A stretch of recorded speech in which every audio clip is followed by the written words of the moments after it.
My dragon brothers and sisters, my draconic siblings, welcome in the Belgian forests. My name is Tim Heijen and I'm a dragon witch. Of course, being a dragon witch is not an official title. It's something that I call myself. I call myself this because I do magic and I am inside of a spiritual path that is very much grey. And also, a lot of people see me as strange and crazy, and I would definitely have been burned at the stake if I would be born in the Middle Ages.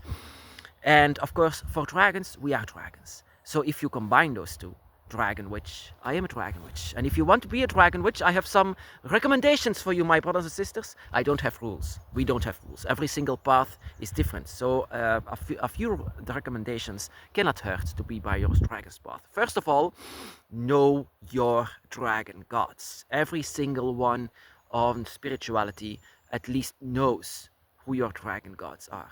If I started my dragon's path, I didn't know about the dragon gods. The first dragon that I know was a dragon by my side, the guardian angel. But I didn't know about the other two, and those are the dragon that is within you and the dragon gods. And it's very important to know who your dragon god is. Is it Quetzalcoatl, the wise one? Is it Leviathan, the teacher? Is it Tiamat, the mother? Or is it Fafnir, the one who has been born like us?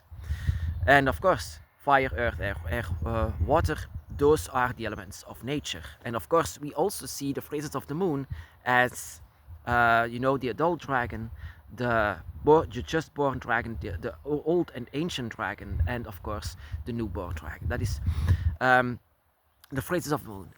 That is also for something different, of course. That is why it's so similar, that people mistaking us for Wicca. So they called us a draconic Wicca, a draconic kind of Wicca, but not Wicca entirely. So, but it's a lot of things that are similar to this. So I'll give you much more recommendations than this, of course. So the dragon gods, of course, know your dragon god. How do you know your dragon god? It depends on who you are and what kind of a mind that you have. If you are rebellious, if you have fire, or if you are very wise, and if you are, for example, if you are quite dark, it also depends. You can seek your dragon god like this. The dragon god is a part of your own spirit. Your own spirit has a part of your dragon god. Is it the dragon father? Is it the dragon mother? Or that is something that you can find out. That is very important to know this in the beginning of your path. What kind of a hand, a dragon hand, a claw is over you and created you. So don't see it as fantasy. Don't see it as, oh goddess. That is actually one of the biggest mistakes that all of us make. I mean, I never saw it as fantasy, never saw it at all. But there are a lot of people, brothers and sisters, who see a lot of Lord of the Rings style, House of the Dragon style. I don't know what kind of a TV shows that you have with dragons, but some people see it as, fantasy. And that is what my another recommendation is. The Dragon's Path is a very hard and deep path. It really seeks out for yourself. Being a dragon witch is not at all a fantasy title. It's not at all like this. It's a very deep spirituality where you have to find yourself and who you really are, and remembering and finding and put puzzle pieces together. So it's not fantasy, really. My brothers and sisters are really say to you, it's not a fantasy role-play game that we are doing here. The dragon is something that I really, really experienced. It's not something that is made up. If I wouldn't talk to you if I hadn't have these visions and dreams, and of course even in front of me 20 years ago, this experience that I had was very much real. It's not fantasy, really. Please, my brothers and sisters, it is not fantasy. Of course, another one is don't do what others think or what others say that you need to do. Dragons don't listen to others. Dragons, especially not other humans, they are just doing their own thing and they don't listen to others. So don't let yourself be carried away by what other people say. A lot of people say you have to do this or that. That is, if you want to be a real dragon witch, then you don't do what others say. You are unique together alongside with your dragon guardian and dragon god. You are unique beings. Together you are a unique energy, so they don't know what kind of an energy that is. If you want to be a dragon witch, have faith, have have a little bit of trust in yourself, so that you only, I see this all the time, whenever people are awakened on the dragon's path, they want to be a dragon witch, but immediately they go to books, they go to other people, no, just meditate, just relax, just let it sink in, whatever you are, and let yourself be a dragon witch that is unique, a unique dragon witch. Every single dragon witch also goes to meditate and goes to just talk with yourself, talk with your dragon self, talk with your dragon here, that you are inside of it, that you are awakened. You are awakened. You have awakened your own soul. So talk with that. That is the one that knows the dragon by your side as well, and your dragon god as well. Those are the one that knows, no one else. So take some time. Don't find books. Don't find other people. Just take some time. I had someone, but she never said what I needed to do. She always let me free in whatever I did inside of my dragon's path, because she knew that every path is different. So another thing, don't command dragons. My goddess, that is also a very big mistake, because in DJ Conway's Dancing with Dragons, that is a book, then she commands dragons. Also, a big mistake with dragon witches that wants to begin as a dragon witch is that they command dragons. Just like you don't want to be commanded, the dragon doesn't want to be commanded. They are not slaves, they are not pets, they are not below us, so they will not be commanded, not at all. These are dragons, they are very proud beings, and that is something that you can feel within yourself. And that is the next one. Be yourself. If you want to be a dragon witch, be yourself. Don't be someone else. Don't be a copy of someone else, because you are the key. If you want to be like someone else, or you want to be like inside of a religion, everyone the same, that is not how it works. That is not how it works to be a dragon witch. If you want to be a dragon witch, then you have to be yourself. Don't let yourself be carried away by other people. Like I said, don't let other people let you be someone else that you are, or maybe do rituals that you are. And that is my next one. Do rituals from yourself. If you want to be a dragon witch, then don't go to books, but have a little bit of creativity. Let your love be shown for the dragon inside of a ceremonial way. How to do it, that is how you want to do it, how you want to dance for the dragon. And that is why it is being called Dancing with Dragons, because we are actually joining our own spirit together alongside with the spirit by our side, the dragon god as well. If we are connecting to each other, that is the dragon eye. And it seems like a dance that we are doing, That is why it is being called Dancing with Dragons. We are dancing all the time. That is what a dragon witch does. We dance with dragons together. That is how we connect with each other as well. Dragon witches dance with dragons. We all do that. So if I can recommend you to something, dance with your dragon. Of course, don't see it as it's all surrounded by you. Being a dragon witch also gives a lot of wisdom and a lot of messages. I have a lot of messages, and I want to spread this in humanity. Humanity is, not the best creature. They are not. Sometimes I'm very much ashamed to be a human when I'm in front of my dragon. Of course, sometimes I do like this because of my human face. But in fact, we have a draconic spirit inside of ourselves. But we have a human face, of course, and that is what I want to say. Dragons. Humans are not the best beings. Humans might see this. They might need a little bit of your message, your wisdom, the wisdom of the dragon. For example, I have chosen the wisdom of Quetzalcoatl to spread among humans, and that is with animals, of course. That I see animals as equally to humans, that we shouldn't hurt them, and that they are not here for us. And that is what a lot of humans don't see. Humans see them as sports, as food, as something. That is not what I see. And that is what I spread the word. Of course, you can have a different kind of a word that you can spread, but it's something, dragons are wise, and that is something that we share to this world. We share with this world. It's in our story here in this world as a human being that we spread the word of the dragon. And in spreading the word of the dragon is not because of their existence that we have to convince other people like in religions or make them afraid of it. No, of course not. We just share the wisdom of the dragon. And in my case, that is animal cruelty that needs to be solved. But there are a lot of dragon wisdom quotes that you can have and share with the world. It's not all about just your growth, but it's also what you spread to others, what you want this world to be. And that is starting with yourself, how you want to see the world. And that is what a dragon witch is. How you want to see the world is something that you need to start with your own, and that you spread the word of what you want to see in this world.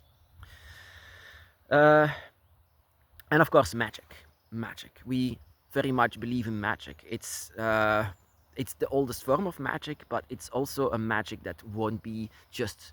The magic that needs to rise within yourself. Magic that needs to be experimented with, because this is not magic that you will find in books. This is the magic that will be rising whenever your spirit of the dragon has been awakened. When your spirit has been awakened, the magic as well. So sometimes it happens when something happens, then you cannot explain it. Whenever you have great emotions, for example, and you cannot explain whatever happens, some kind of a paranormal activity happens, that is because you are a dragon spirit, my brothers and sisters. You are connected with dragons, and dragons in themselves are another word for magic, manipulation. They are the greatest magic users, and they are born with it. Of course,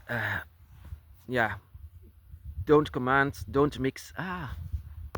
My brothers and sisters, that is also something that I said a lot for dragon witches, and a lot of dragon witches make mistakes in this, and that is, we are humans. You are humans. We are born as humans. We also are born with culture here in this world, and to leave that culture behind, that is not easy, because on the dragon's path there are a lot of people born and awakened by dragons, but they cannot leave their culture behind. So, for example, I am being born as a Christian, and my entire family wanted me to be a Christian and go to church and whatever.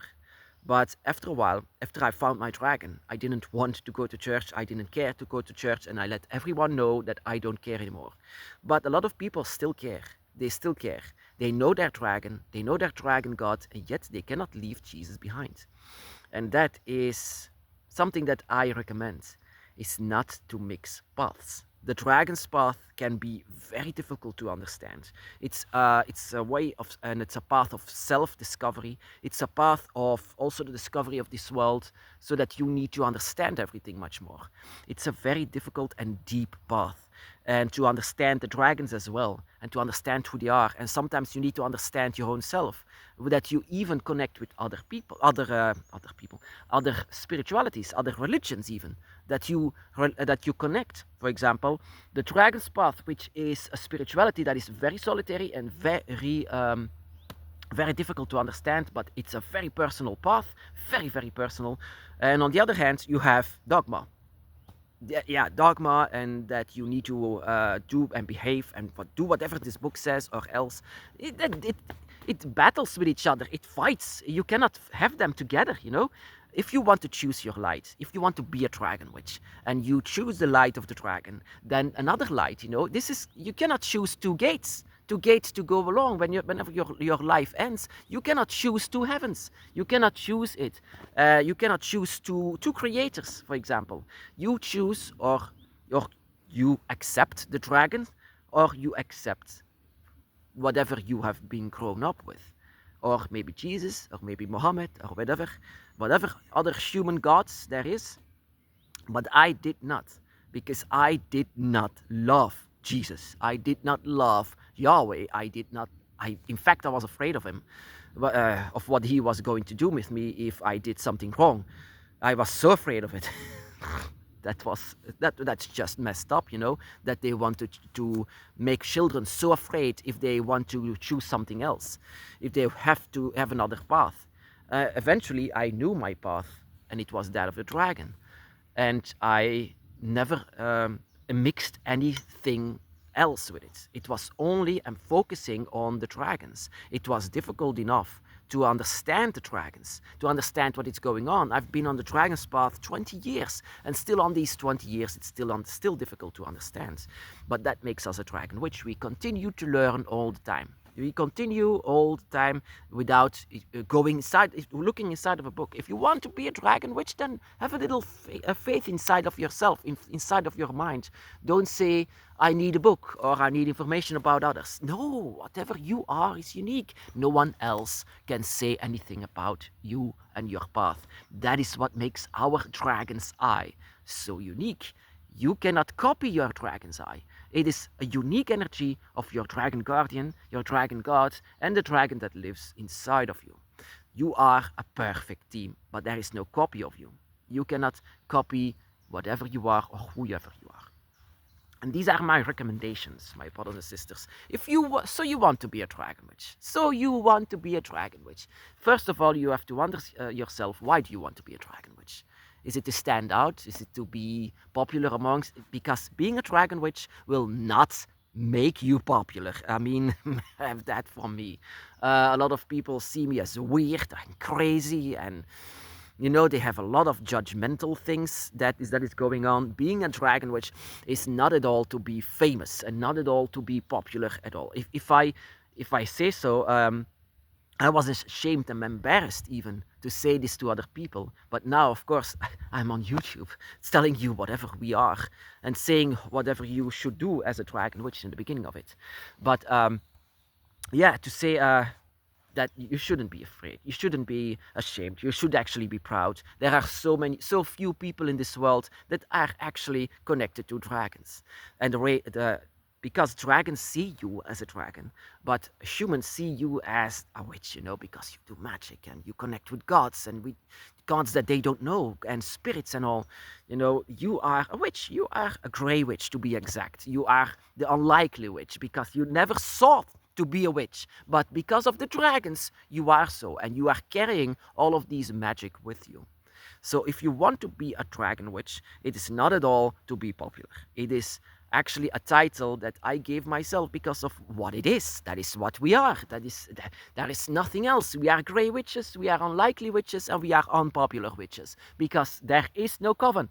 We have no coven, even though inside of books there is a coven clan and whatever, but the only coven that we have is the dragons by our side. And our draconic siblings, that is you and me, my brothers and sisters. We are in the same situation. We are born as a human, and we have a dragon spirit that is always reaching out for dragons, and that is also the reason why we love dragons so much.